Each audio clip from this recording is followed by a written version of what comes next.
ஒரு 5000 பேர் கூடியிருக்காங்க. மைக்கில் பேசிகிட்டு இருக்கேன். 7:50 கடந்தும் பேசிகிட்டு இருக்கேன். கூட்டம் கைதட்டி ரசித்து சிரிச்சிட்டு இருக்காங்க. 7:50க்கு விஜயகாந்த் பேசின அந்த இடத்துல வந்துட்டார். வந்துட்டு ஒரு 5-6 தேமுதிக தொண்டர்கள் நேராக என் வேனுக்கு பக்கத்தில் வந்தாங்க. போச்சுரா, ஏதோ கலகம் பண்ண போகிறாங்க, அடிக்க போகிறாங்க, அல்லது ஏதோ பிரச்சனையாக போகுதுன்னு பயந்தேன். அப்படியே போலீஸ்காரங்களையெல்லாம் பார்த்தேன். அந்த தொண்டர்கள் வந்து சொன்னாங்க, கேப்டன் உங்களை தொடர்ந்து பேச சொல்கிறார்.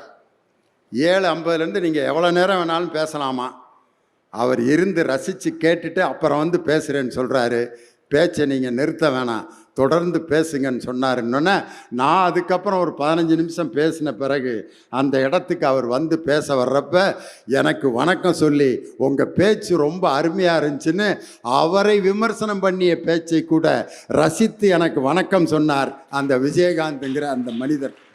ஏன்டா